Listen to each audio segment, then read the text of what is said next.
भारत, अखंड भारत।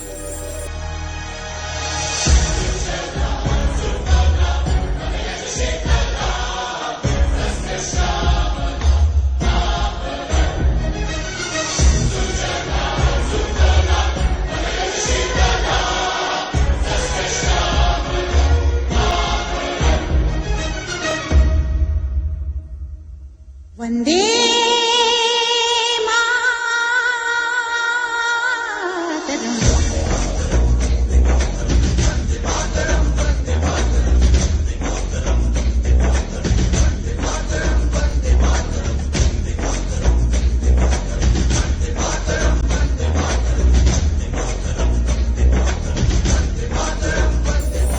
प्राचीन राष्ट्र जिसकी सीमाएं अफगानिस्तान से लेकर सुदूर पूर्व बर्मा, मंगोलिया और उत्तर में कश्मीर से कन्याकुमारी तक एक सूत्र में पुराया हुआ अखंड भारत।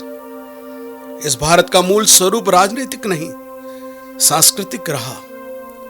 यह वही भारतवर्ष है जिसके लिए कवि हृदय अटल बिहारी वाजपेयी ने बहुत स्पष्ट शब्दों में कहा था, भारत केवल जमीन का टुकड़ा नहीं, जीता जागता राष्ट्र पुरुष है। हिमालय इसकी शिखा है, कश्मीर इसका मुकुट है, पंजाब और बंगाल दो विशाल कंधे हैं, दिल्ली इसका दिल, विंध्याचल कटी है, नर्मदा करध्वनि है, पूर्वी व पश्चिम घाट दो विशाल जंगाएं हैं, कन्याकुमारी इसके चरण है, सागर इसके पग प्रखारता है। पावस की भूमि है यह, वंदन की भूमि है, अभिनंदन की भूमि है, यह तर्पण की भूमि है। इसका कंकर कंकर शंकर है, इसका बूंद बूंद शंकर है। जिएंगे तो इसके लिए और मरेंगे तो इसके लिए।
इसी भारतवर्ष के इसी पश्चिमी छोर पर एक छोटा सा प्रदेश जिसे हम जानते हैं मेवाड़ के नाम से।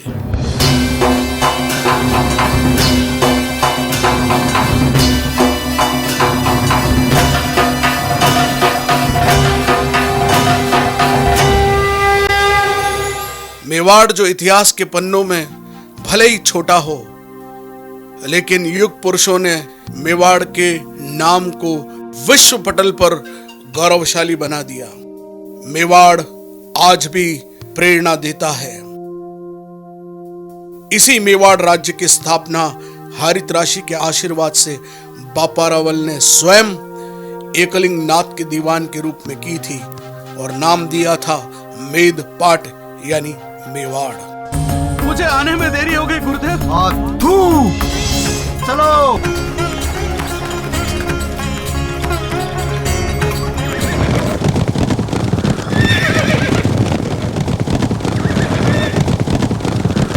मेवाड़ के गौरव को बढ़ाने में पद्मिनी, पन्नाधाय, गोरा बादल, राणा कुंभा, सांगा जैसे वीर शिरोमणि योद्धाओं की गाथाएं कालजयी है।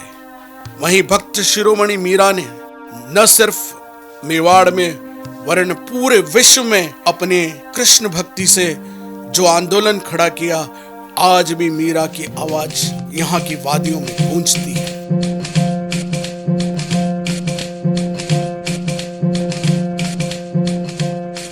गढ़ से तो मीरा बाई उतरी करवाने नौसा, गढ़ से तो मीरा बाई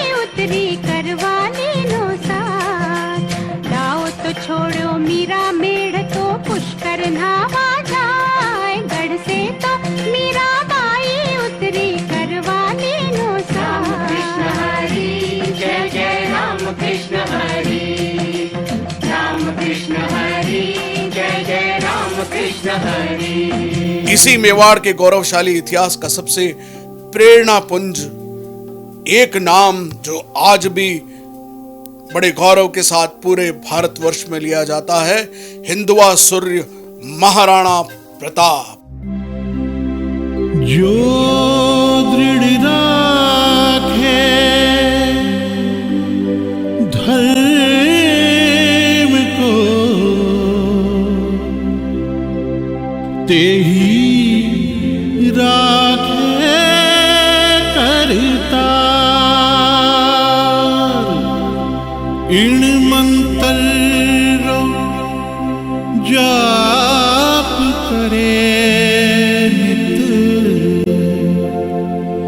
मेवाड़ी सरदार।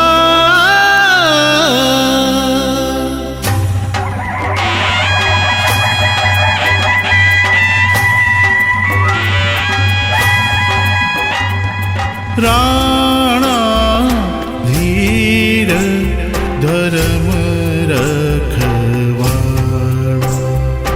राणा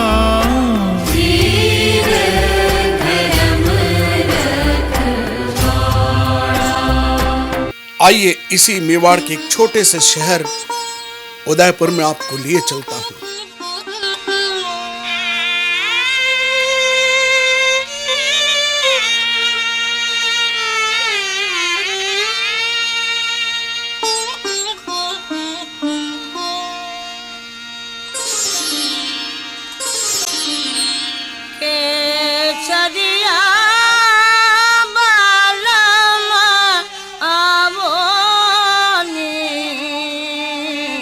पधारो मारे के।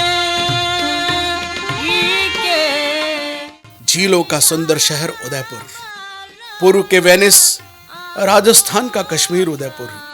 यहाँ की झीलें हर साल अपना पानी बदल देती है, लेकिन इसके पैंदे में अनगिनत कहानियां आज भी समाई हुई है। पहाड़ों से बहकर आया हुआ पानी और उसके साथ घुली हुई मिट्टी, उसके कण कण में इतिहास छिपा है। सपनों का यह रूमानी शहर सबको जीने की एक इच्छा देता है। यहाँ लोग कई सपने पालते हैं, सपने देखते हैं। आइए चलते हैं।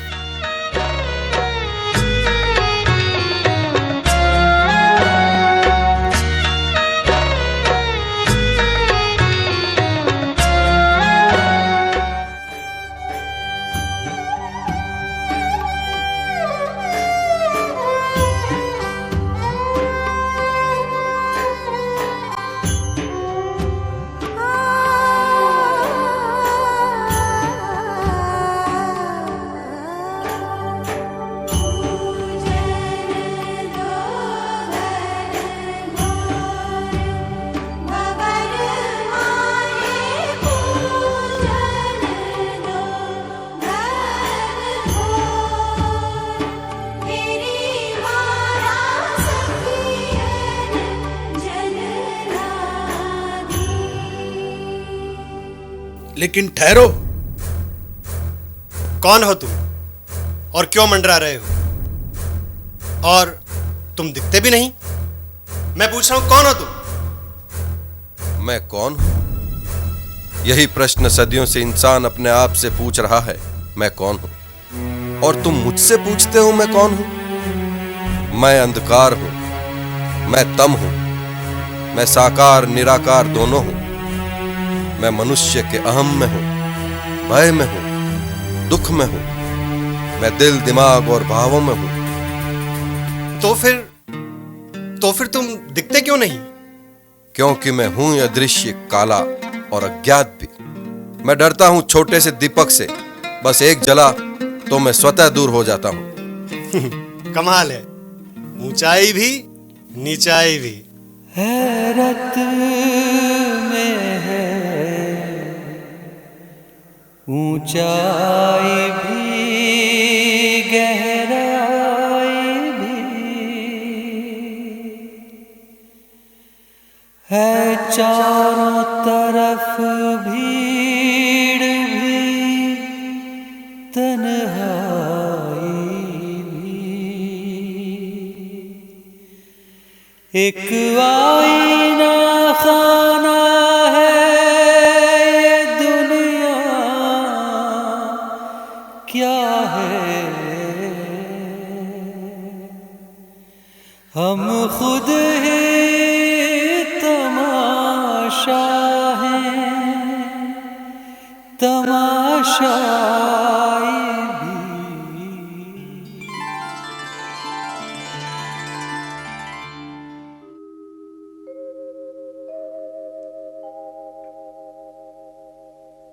जिंदगी के शोर, राजनीति की आपाधापी, रिश्ते नातों की गलियों और क्या खोया क्या पाया के बाजारों से आगे सोच के रास्ते पर कहीं एक ऐसा नुक्कड़ आता है जहां पहुंचकर इंसान एकाकी हो जाता है। तब जाग उठता है कवि।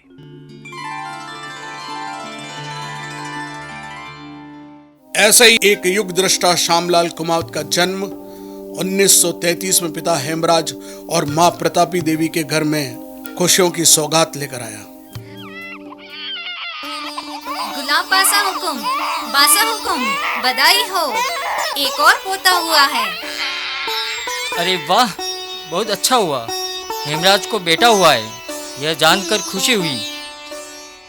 अरे ये तो श्याम है, श्याम नाम रखो इसका। संघर्ष परिवार की नियति में था। पिता हेमराज ने अपने बेटे श्याम को संघर्ष की पाठशाला में पहले ही दिन भर्ती करा दिया था और 10वीं कक्षा में पढ़ते पढ़ते ही श्यामलाल को रुक्मणी देवी के साथ विवाह के बंधन में बांध दिया।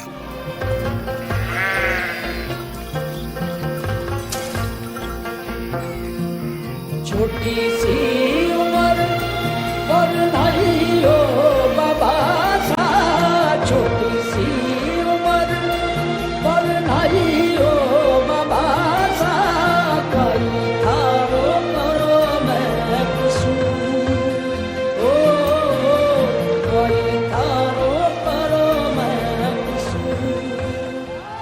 अगर जन्मी खागर खेरी, खागर जन्मी खागर खेरी, हम घर में जो दूजा सा हो, खागर जन्मी खागर खेरी, हम घर में जो दूजा सा हो, भेजो तो भेजो।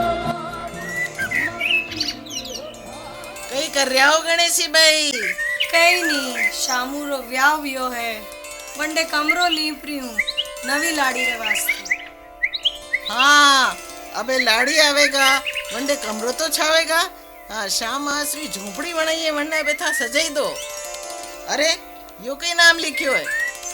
भाइयों तो मार साहब है, कमर पदा में भी बनावे है। अबे देखो कई नाम राखियो है। मस्त कुटीर, मस्त रामरी मस्त कुटीर।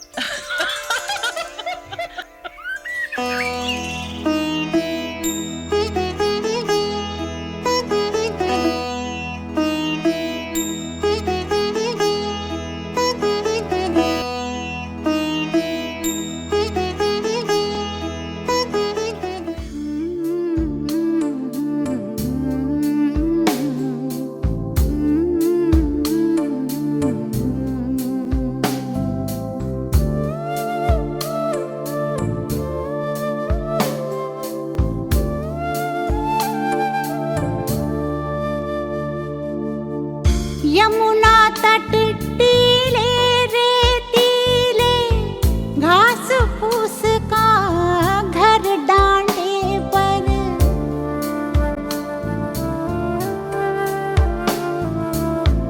यमुना तट टीले रेतीले, घास फूस का घर डांडे पर, गोबर से लीपे आंगन में तुलसी का बिरवा घंटी स्वर माँ के मुँह से रामायण के दोहे चौपाए रस घोले।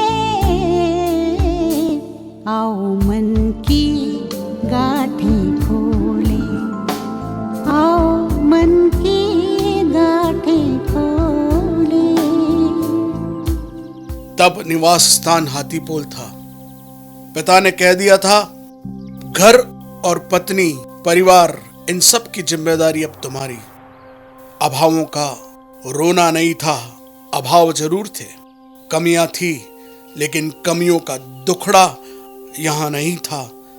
बस इन्हीं भावों से यात्रा की शुरुआत हो चुकी थी। परिवार में पहली संतान उषा के रूप में लड़की आई। यह 1953 का समय था, जब परिवार और पढ़ाई के बीच संतुलन बनाना जरूरी था। समाज को नेतृत्व देने की पहल, शिक्षा भवन और कौरपौधा दोनों ही स्थानों पर काम करके कठिनाइयों में डटकर खड़े रहने की वृत्ति, इसी कालखंड में श्यामलाल कुमावत ने राष्ट्रीय स्वयंसेवक संघ का कार्य करते हुए विभाग कार्यवाह तक अपना पदभार संभाला। माटी के कर्ज को चुकाना है, देश ने हमें बहुत कुछ दिया है, हम भी तो कुछ दें। बस यही भाव, यही दृष्टिकोण था। इस दौरान राजनीति में उन्होंने हाथ आजमाए। 1955 में सबसे कम उम्र के वे पार्षद भी बने। उन्होंने अपनी एक अलग पहचान खड़ी की, लेकिन मैं शिक्षक, शिक्षा मेरा लक्ष्य, संस्कार मेरे थे। बस यही 3 बातें उनके दिलो दिमाग में थी। उन्हीं दिनों कश्मीर आंदोलन जोरों पर था। एक राष्ट्रीय भाव को दिशा देने के कारण डॉक्टर श्यामा प्रसाद मुखर्जी ने अपनी ही सरकार के विरुद्ध बिगुल बजाकर कश्मीर के मुद्दे को अपने हाथ में लेकर एक आंदोलन खड़ा किया। उदयपुर से सुंदर सिंह भंडारी जी जब अकेले जा रहे थे, तब श्यामलाल कुमावत और भानु कुमार शास्त्री दोनों ही अचानक उनके साथ हो लिए और पहुंच गए झेलम के किनारे। श्याम जी, झेलम नदी के पार जाकर ही हम कश्मीर के रास्ते पे जा सकेंगे। भानु जी, इतनी ठंड में नदी के पार चले तो जाएंगे, कपड़ों का क्या करेंगे? गीले होंगे, क्या फर्क पड़ता है, थोड़ी देर गीले रहेंगे, सूख जाएंगे। और पकड़े गए तो गीले के गीले जेल में भी। मस्त नाम तुमने ठीक रखा है खुद का। अभी मस्ती सूझ रही है, पर आगे पुलिस पकड़ेगी तो जेल की मस्ती का अलग आनंद होगा।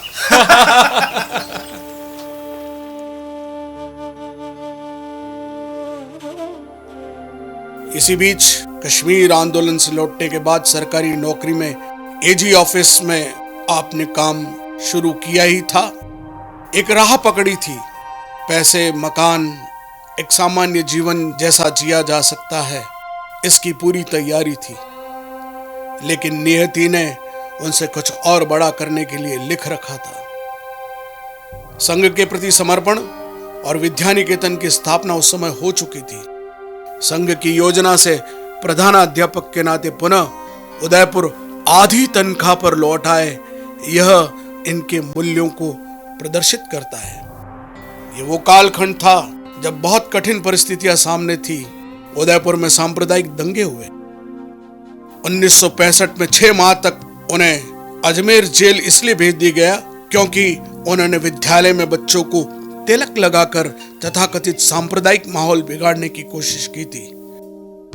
श्यामलाल जब जेल से लौटे, तब किसी महानायक की तरह उदयपुर के रेलवे स्टेशन पर उनका जो स्वागत हुआ वह आज भी अविस्मरणीय है। बढ़ी हुई दाढ़ी और लोगों के जयकारों के बीच एक नायक अपने संघर्ष से विजयश्री का वर्णन कर मानो कहीं से लौट रहा हो, यह नजारा अभूतपूर्व था।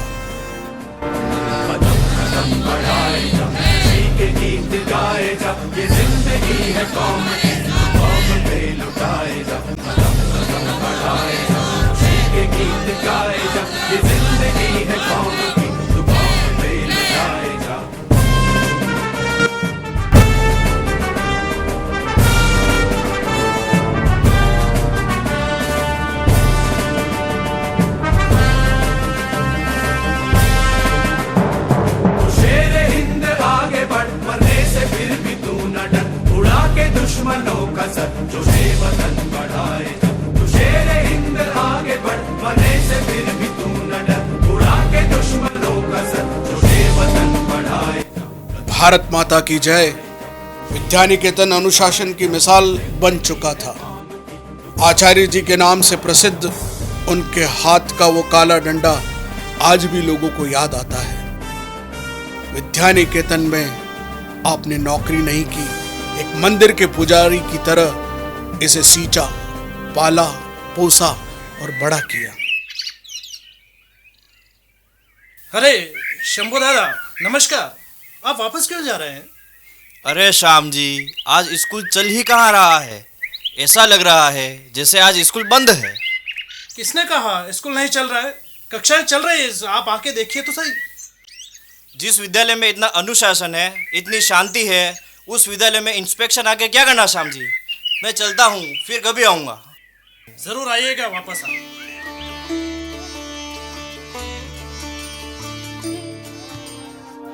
बंधे बंधाए काम से उन्हें संतोष नहीं था। अपने स्वाभिमान की खातिर विद्यानिकेतन के उस काम से त्याग पत्र देकर उन्होंने आखिरी दिन तक किसी को मालूम नहीं होने दिया कि श्यामलाल कुमावत ने इस्तीफा दे दिया है। क्योंकि जिस दिन दशाब्दी समारोह था, पूरी तन्मयता और ईमानदारी के साथ काम को किया, और जिस दिन जा रहे थे उसी दिन सवेरे घोषणा की कि कल से अब मैं विद्यालय नहीं आऊंगा, तब लोगों को पता चला कि श्याम जी अब विद्यानिकेतन छोड़कर जा रहे हैं। ये बहुत कठिन दौर था। वो पेड़ जिसे आप सींचते हैं, बड़ा करते हैं, और जब फल उगने का समय होता है और आप उसे छोड़ जाते हैं, कुछ ऐसा ही अंतर्द्वंद वहां मौजूद था। लेकिन कहा भी है, कैसे कैसे हाथ से सहते रहे,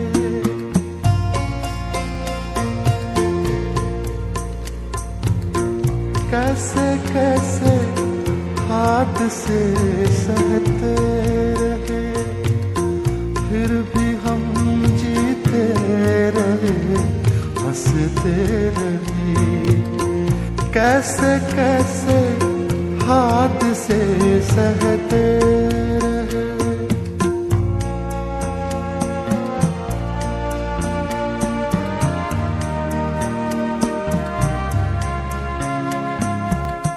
उसके आ जाने की उम्मीदें ली,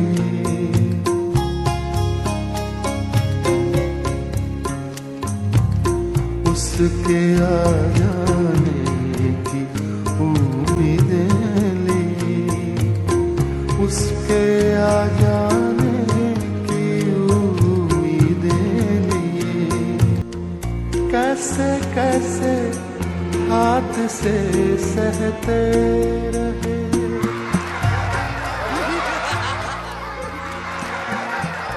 1967 में मई में जब इस्तीफा देकर घर की ओर लौट चले, सामने कुछ तय नहीं था कि अब जीवन किस दिशा में जाएगा। यूआईटी से एक छोटा सा प्लॉट खरीद उस पर परिवार के रहने लायक मकान के निर्माण का सोचा गया, लेकिन वहां एक नया इतिहास लिखने की तैयारी हो चुकी थी। उस समय राजस्थान के पूर्व मंत्री माननीय ललित किशोर चतुर्वेदी, परिवार से जुड़े रामेश्वर प्रसाद कुमावत और गुरुदेव वियोगी राधे राधे सब ने मिलकर यह चर्चा की और यह तय किया कि क्यों नहीं अपना ही एक विद्यालय इसी प्लॉट पर शुरू किया जाए। माता पिता ने कहा, हमारे पास तो थोड़ा बहुत जो है वो हम दे देंगे, बाकी तुम्हें खुद व्यवस्था करनी पड़ेगी। दृढ़ निश्चय, सतत श्रम और समाज से सहयोग की अपेक्षा के साथ एक विद्यालय की स्थापना की बात रखी गई। अब नाम क्या रखा जाए, प्रश्न ये आया।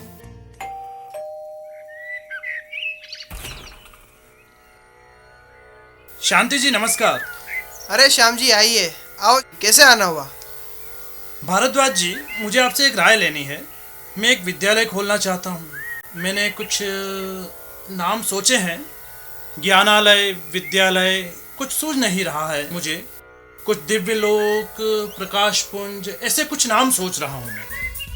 नहीं नहीं श्याम जी, डीवी क्या होता है? प्रकाश तो प्रकाश ही है। आप इसका नाम आलोक रख लीजिए। आलोक आलोक आलोक।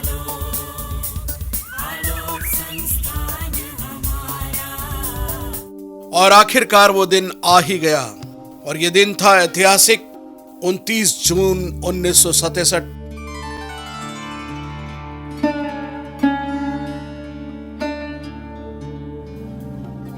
तत्कालीन उदयपुर विश्वविद्यालय के कुलपति डॉक्टर महाजनी और सदैव जिनका आशीर्वाद आलोक को मिलता रहा, ऐसे महंत मुरली मनोहर शरण शास्त्री, दोनों के आशीर्वाद मां सरस्वती के पूजन के साथ श्याम जी की तीसरी सुपुत्री दुर्गा कमावत का पहला नाम उपस्थिति रजिस्टर में दर्ज कर आलोक की स्थापना 180 छात्रों के साथ शुरू हुई। नमस्कार बासा, आपका आशीर्वाद चाहिए मुझे, क्योंकि कल आलोक की स्थापना है। बहुत बड़ा दिन है हमारे लिए। नहीं, पहले मैं मंदिर की स्थापना करूंगा। लेकिन बासा, मूर्ति कहाँ से आएगी इतनी जल्दी? अरे मैं मूर्ति अपने हाथ से बनाऊंगा और हनुमान जी की मूर्ति बनाऊंगा और सबको जिमाऊंगा। अरे लेकिन मूर्ति स्थापना तो ठीक है, जीमन कैसे होगा? मैं करूंगा जीमन। हाँ, मेरे पास सोने की गोप है, वो गिरवी रख के प्रसादी करूंगा। दशरथ अजीर विहारी,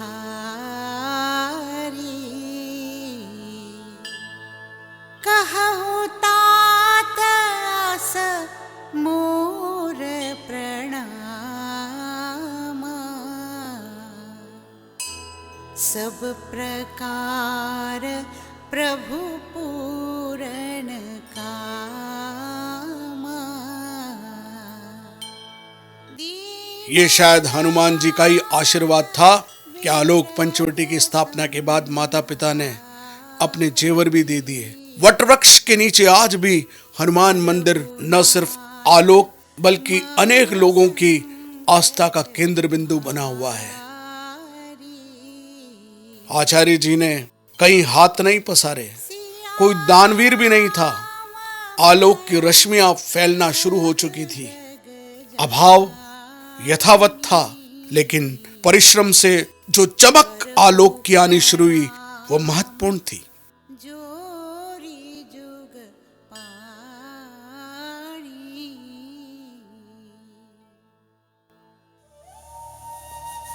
एक समय तुम पढ़ा लो तो एक टीचर की तनख्वाह जो है वो हमारे खाने के काम आ जाएगी, ताकि हम कुछ बचा के अपने घर भी चला सकेंगे, वरना काम कैसे चलेगा? लेकिन मुझे पढ़ाना नहीं आता, मैं ज़्यादा पढ़ी लिखी भी नहीं हूँ। छोटे बच्चों को तो तुम संभाल ही सकती हो। हाँ, वो तो ठीक है, वो सब मैं कर लूँगी। ऐसे में रुक्मणी देवी ने आधे दिन स्कूल आकर बच्चों को संभाला। आलोक की यात्रा अब गति पकड़ने लगी थी। आलोक का व्यक्ति निर्माण का उद्देश्य जो 1967 के दिन था, आज भी है, आज भी अनवरत जारी है।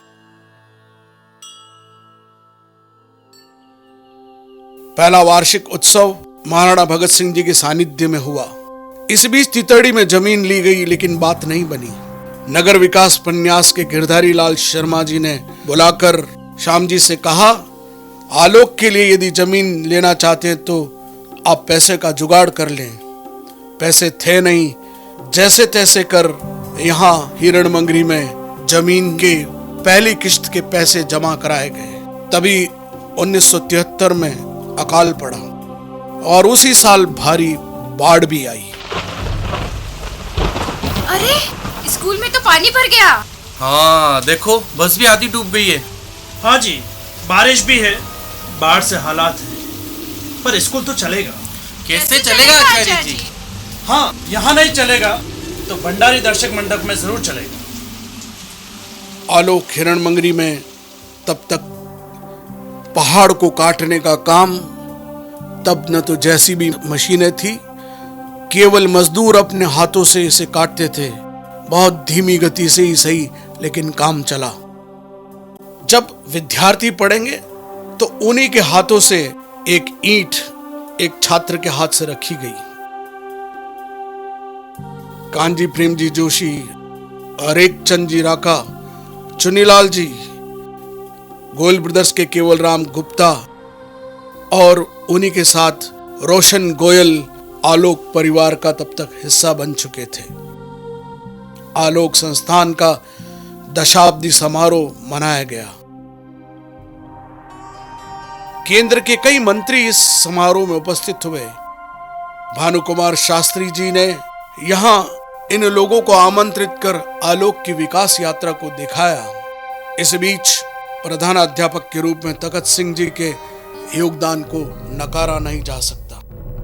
भटनागर साहब, मेरे पास तो अभी कुछ देने को पैसे नहीं है। आप काम रोक दीजिए, ये छत भरने का काम अभी नहीं हो पाएगा। अरे आचार्य जी, आप काम क्यों रोकते हैं? मेरे पास एक 70,000 रुपए की एफडी है, मेरे किस काम की? मैं तोड़वा देता हूँ और वो पैसे आपको दे देता हूँ और आप काम शुरू करवाइए। जरूर। ये उनकी उदारता थी कि उन्होंने अपनी एफडी तोड़वा कर आलोक के कार्य में एक कर्मचारी नहीं, एक परिवार के सदस्य के नाते उन्होंने अपने समर्पण भाव को यहाँ प्रदर्शित किया। इसी बीच विद्यालय ने गति पकड़ी। 1980 में विवेकानंद संस्कार गृह आलोक हॉस्टल की स्थापना हुई, जिसमें छात्रों के रहने की पूर्ण सुविधा उपलब्ध कराई गई। यह संघर्ष काल का अतिरेक महिमा मंडन नहीं है। यह वो कालखंड है जहां व्यक्ति अपनी एक एक ईंट कर परिश्रम की कुदाल से अपना एक सृजनशील संसार का निर्माण करता है। व्यक्ति अपना एक अलग आभा मंडल बनाता है। वो दैदीप्यमान होकर आलोकित होने के लिए लालायित होता है। वो श्रम से, परिश्रम से जब अपनी पसीने की बूंदें जमीन पर गिराता है, तभी आलोक खड़ा होता है, तभी आलोक खड़ा होता है।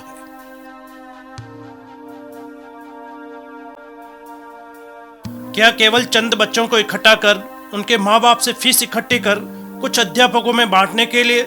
नहीं नहीं नहीं, संस्कारों का ऐसा केंद्र निर्माण करूंगा।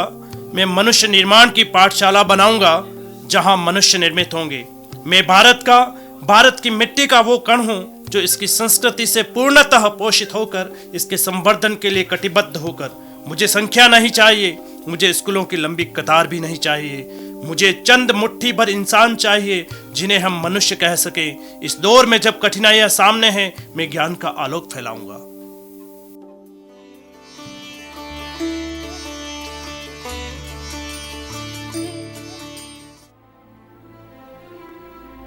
बाउसा, नमस्कार। नमस्कार नमस्कार श्याम जी। बिल्डिंग का काम कैसे चल रहा है? बाउसा, अभी पैसे कहाँ हैं? आप तो देख ही रहे हैं, काम तो धीरे धीरे ही होगा। श्याम जी, आप हनुमान जी के अनन्य भक्त हो। आओ दक्षिण भारत के चमत्कारी बालाजी सुचिंद्रम हनुमान जी के दर्शन करवाता हूँ। वो कहाँ है? यही मद्रास के पास कोई 21 किलोमीटर दूर।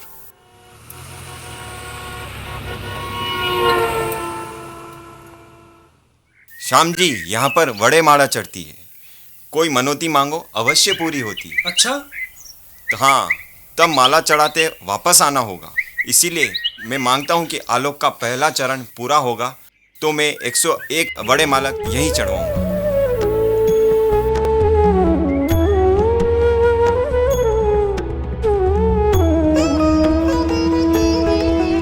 जय जय पवन सुत हनुमान की जय। जय जय पवन सुत हनुमान की जय। जय हनुमान ज्ञान गुण सागर, जय कपीस तिहु लोक उजागर। रामदूत अतुलित बल धामा, अंजनी पुत्र पवन सुत नामा। महावीर विक्रम बजरंगी, कुमति निवार सुमति के संगी। कंचन वरण विराज सुवेसा, कानन कुंडल कुंचित केसा। हाथ वज्र और ध्वजा विराजै, कांधे मूंज जनेऊ साजै। शंकर सुवन केसरी नंदन, तेज प्रताप महाजगवंदन। जय पवन सुत हनुमान यहां से ज्ञान का आलोक शुरू हुआ। 1976 में आलोक हिरणमंगरी शाखाएं में अंग्रेजी माध्यम की कक्षाएं शुरू हुई। आलोक की यात्रा अब बहुत तेजी से आगे बढ़नी शुरू हो चुकी थी। 1983 में पुनः विद्यानिकेतन के पुराने साथी रहे नारायण शर्मा को पंचवटी में प्रधानाध्यापक बनाया गया।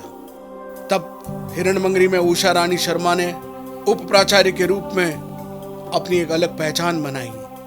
फिलोमिना डिसूजा, सत्येंद्र कौर पुरी, प्रेम शंकर कुमावत, उषा कुमावत, गीता नायर, सुरेश चंद्र जोशी, अरुणा मेहता, आशा भटनागर, सुमित्रा झा, तरुणा चक्रवर्ती जैसे अनेक अध्यापिकाओं ने अपना योगदान दिया।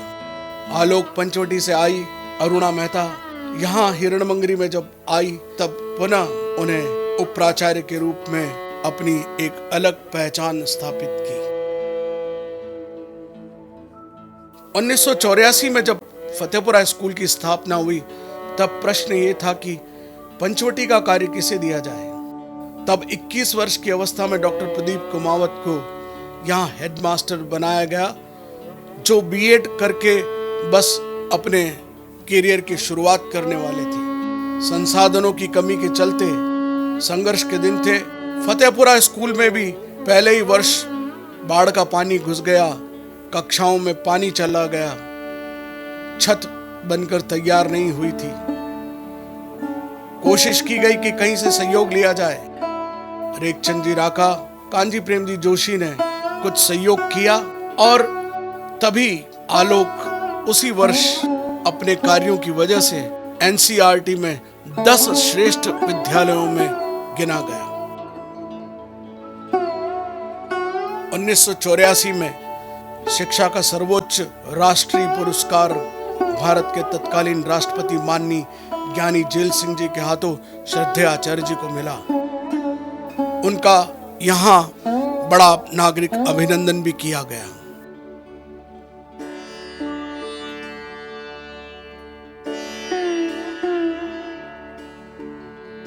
उन्नीस में एक महत्वपूर्ण मोड़ तब आया जब डॉक्टर प्रदीप कुमावत को आलोक संस्थान के प्रशासक के रूप में पदोन्नत किया गया।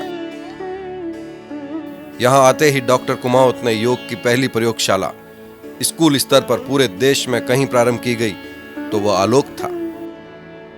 वहीं 1993 में हिरणमंगरी स्कूल में प्राचार्य का कार्य सुश्री अरुणा मेहता को सौंपा गया। पंचवटी स्कूल का कार्य श्रीमती सुमन दवे को, नारायण जी का कार्य वहां अपनी अभिभावक संपर्क के माध्यम से डॉक्टर प्रदीप कुमावत को सहयोग करने लगे। आलोक में ध्यान की एक नई परंपरा डॉक्टर प्रदीप कुमावत ने जोड़ी। वहीं उनके घर भी दिया जले अभियान, स्पंदन, राम कथा, हनुमान कथा जैसे अनेक काम नवाचारों के धनी डॉक्टर प्रदीप कुमावत ने जो नेतृत्व दिया, वहीं देश को एक नई शुरुआत, जिस विचार को श्रद्धेय आचार्य जी ने समाज में रखा, उस विचार को जो विस्तार रूप दिया, वह डॉक्टर प्रदीप कुमावत ने नव वर्ष समारोह के कार्यक्रमों को न सिर्फ उदयपुर बल्कि राष्ट्रीय स्तर की अलग पहचान बनाई। और आज पूरे देश में राष्ट्रीय सचिव के नाते डॉक्टर कुमावत का योगदान अपने आप में एक अभूतपूर्व है। संस्थान को कंप्यूटर के साथ साथ भारतीयम आलोक, परसोना चैम्बर, तरण ताल जैसे अनेक नवाचारों के धनी डॉक्टर कुमावत ने अपने कुशल नेतृत्व में इंटरैक्ट, रोटरी क्लब, भारत विकास परिषद तथा रथ यात्रा में एक विशेष योगदान देते हुए एक महा आरती आयोजन के माध्यम से एक अलग पहचान आलोक को दिलाई। वहीं हिंदू अध्यात्म सेवा संगम के वंदे मातरम के विराट आयोजन से 2016 में एक रिकॉर्ड बनाया है। शिक्षा में नवीन प्रयोग के लिए भी आलोक ने जहां अपनी प्रतिष्ठा समाज में फैलाई, वही सृजनशीलता और बहुआयामी व्यक्तित्व में सांस्कृतिक नायक के रूप में पहचान पूरे राजस्थान में बनाई। महाराणा प्रताप जैसे सशक्त ऐतिहासिक फिल्म का निर्माण करके भी समाज में अब राष्ट्रीय पहचान में डॉक्टर प्रदीप कुमावत स्थापित हो चुके हैं। 25 वर्ष पूरे होने पर रजत नाभ, रजत योग जैसे विशाल कार्यक्रम हुए। डॉक्टर कुमावत ने पहली बार यह समग्र योग पर पाठ्यक्रम बनाकर जिस तरह का शिक्षा में प्रयोग किया, उसको तत्कालीन गवर्नर डॉक्टर भाई महावीर ने विधिवत लोकार्पण किया। योग को 25 साल पहले जोड़ने वाला देश का पहला विद्यालय बना। 2004 में फतेहपुरा स्कूल में आयोजित भव्य कार्यक्रम तरुणोदय भी उल्लेखनीय रहा। रजत योग, रजत नाभ माइलस्टोन रहे। वहीं सन 2001 में अगला पृष्ठ आलोक स्कूल राजसमंद के रूप में जुड़ा। आलोक राजसमंद ने पहले ही वर्ष में 700 विद्यार्थियों को अपनी ओर आकर्षित कर एक रिकॉर्ड बनाया, जहां आज वह विद्यालय न सिर्फ जिले में वरन दक्षिण राजस्थान में अपनी एक अलग पहचान लिए हुए हैं। सन 2002 में पुनः आचार्य जी चेयरमैन के रूप में स्थापित हुए। वहीं डॉक्टर प्रदीप कुमावत को आलोक संस्थान का निदेशक बनाया गया। उन्हीं के नेतृत्व में 2005 में भारत के उपराष्ट्रपति माननीय श्री भैरव सिंह जी शेखावत ने हिरणमगरी में विवेकानंद मूर्ति का अनावरण किया तथा आलोक की भूरी भूरी प्रशंसा की। आलोक कभी व्यावसायिक उद्देश्यों को लेकर नहीं चला। आलोक किड्स प्लेनेट एक महत्वाकांक्षी योजना के रूप में सरसंघ चालक के सुदर्शन के हाथों इसका शुभारंभ हुआ। आलोक एक अंतहीन यात्रा है। आलोक सदैव चलता रहेगा। इसी भाव को लेकर आचार्य जी ने आलोक को आगे बढ़ाने के लिए पूरी कमान अब डॉक्टर प्रदीप कुमावत को सौंप दी थी। डॉक्टर कुमावत ने प्रयत्न पूर्वक 2011 में चित्तौड़गढ़ स्कूल की स्थापना की और 7 महीने में न सिर्फ भूमि पर भवन तैयार कर दिया वरन 7वें महीने में जब विद्यालय खड़ा हो गया और विद्यालय चल गया तब अपने आप में यह एक अतुलनीय उदाहरण रहा। समाज में अपनी व्यापक पहचान देते हुए चित्तौड़ में भी 12वीं कक्षा तक विद्यालय चल रहा है। स्वयं आचार्य जी के शब्दों में, मैंने संस्था प्रारंभ की पर इसमें रंग भरने का काम डॉक्टर प्रदीप ने किया है। उनको नमन कि अपने पीछे सशक्त पीढ़ी तैयार की। परिवार भी समर्पण भाव से सेवा में लगा है। मनोज कुमावत, राजसमंद, निश्चय कुमावत, फतेहपुरा, पुष्पा टाक, पंचवटी के कार्य को देख समर्पण भाव से काम कर रहे हैं। वहीं सुरेंद्र टाक, उषा कुमावत, भंवरजी सूरदास व आदरणीय जिया का योगदान अतुलनीय है। शशांक टाक, सुनील त्रिपाठी, विजय सिंह सांखला, पंकज दवे वर्तमान में अपने नेतृत्व से शाखाओं को कुशलता पूर्वक संचालित कर रहे हैं। और आलोक की यात्रा में रेणुकला व्यास, पुष्पा जोशी, मजताब जहान, कांता कुमावत, विद्या कुमावत, हेमंत उपाध्याय सहित गोविंद सिंह टाक का भी उल्लेखनीय योगदान है। आलोक में कई जानी मानी हस्तियां अब तक आ चुकी है। आलोक के छात्र सारी दुनिया में अपना परचम लहरा रहे हैं। संपूर्ण विश्व में कोई चार्टर्ड अकाउंटेंट है, कोई डॉक्टर, कोई इंजीनियर, कोई कंप्यूटर व्यवसाय में। ऐसे अनेक जगहों पर आलोक के विद्यार्थी आलोक के प्रकाश को जन जन तक पहुंचाने का कार्य कर रहे हैं।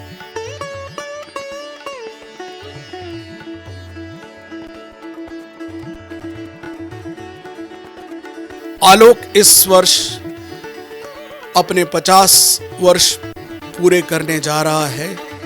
जहां बैठे ये स्वर्ण जयंतीदार इस बात का द्योतक है कि आलोक अपने ज्ञान की रश्मियों को यूं ही फैलाता रहेगा।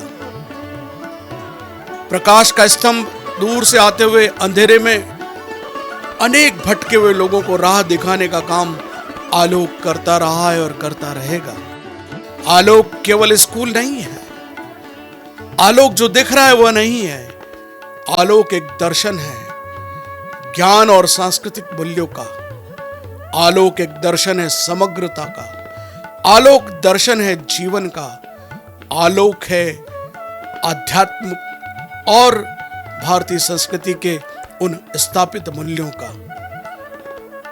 आज उसी के अनुरूप हमने हर विद्यालय के नजदीक राम मंदिर, शिव मंदिर, हनुमान, इसलिए नहीं कि वे किसी धर्म विशेष से जुड़े हैं, वरन वो शक्ति केंद्र और आस्था के केंद्र बन सकें, जहां ज्ञान और आध्यात्म का समन्वय हो जाता है, तब एक श्रेष्ठ व्यक्ति का निर्माण होता है। इसी उद्देश्य से आलोक की अपनी यात्राएं आज भी अनवरत जारी हैं। शैक्षिक स्तर पर जहां हमने श्रेष्ठता को प्राप्त किया, वहीं राष्ट्रीय स्तर तक हमारे छात्र छात्राओं ने खेलकूद में हमारे खिलाड़ी अंतर्राष्ट्रीय स्तर तक पहुंचे। यूनेस्को तक हमारे विद्यालय के विद्यार्थी, कहीं हमारे आईपीएस, आरएएस, चार्टर अकाउंटेंट की एक लंबी फहरिस्त है, डॉक्टर, इंजीनियर की तो गिनती सैकड़ों में है, जिसे यहाँ बताना संभव नहीं।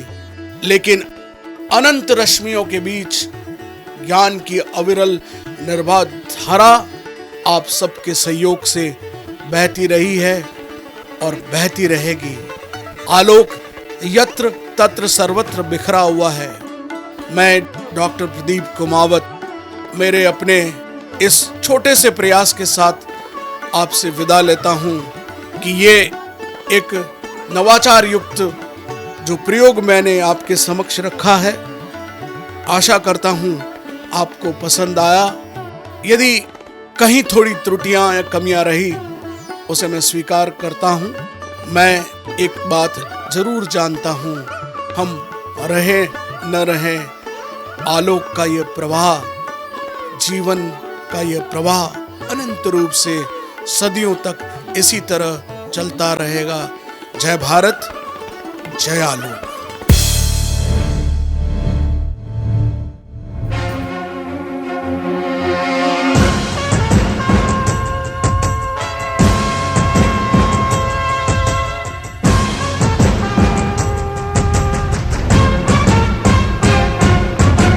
बाधाएं आती हैं आए, घिरे प्रलय की घोर घटाए, पाँव के नीचे अंगारे, सिर पर बरसे यदि ज्वालाएं, निज हाथों से हंसते हंसते आग लगाकर जलना होगा, कदम मिलाकर चलना होगा,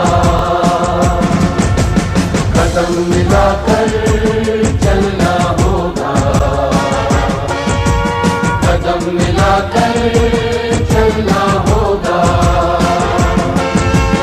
कदम मिलाकर चलना होगा, कदम मिलाकर चलना होगा।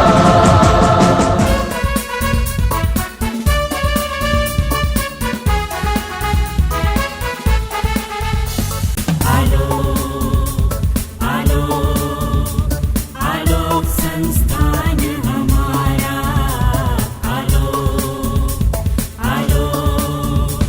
आलोक संस्थान हमारा, ज्ञान कर्म की ज्योति जगाता, अमृतमय विद्या सरसाता, यहाँ जगत कल्याण सुधा की, वहाँ प्रेम रस धारा।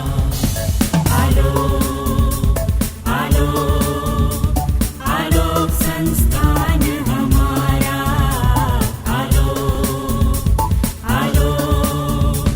आलोक संस्थान हमारा, गौरव और संस्कृति का देश विदेशों में फैलाता, सत्यम शिवम सुंदरम का संगम, आलोक राज दुलारा।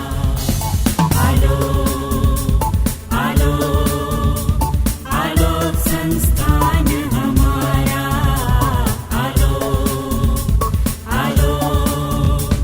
आलोक संस्थान हमारा, भारतीय संस्कृति कला निकेतन, विकसाता साहित्य सनातन, नव विज्ञान कला कौशल पावन मंदिर ये हमारा।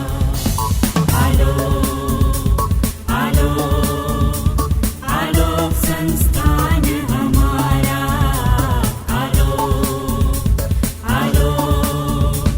आलोक संस्थान हमारा।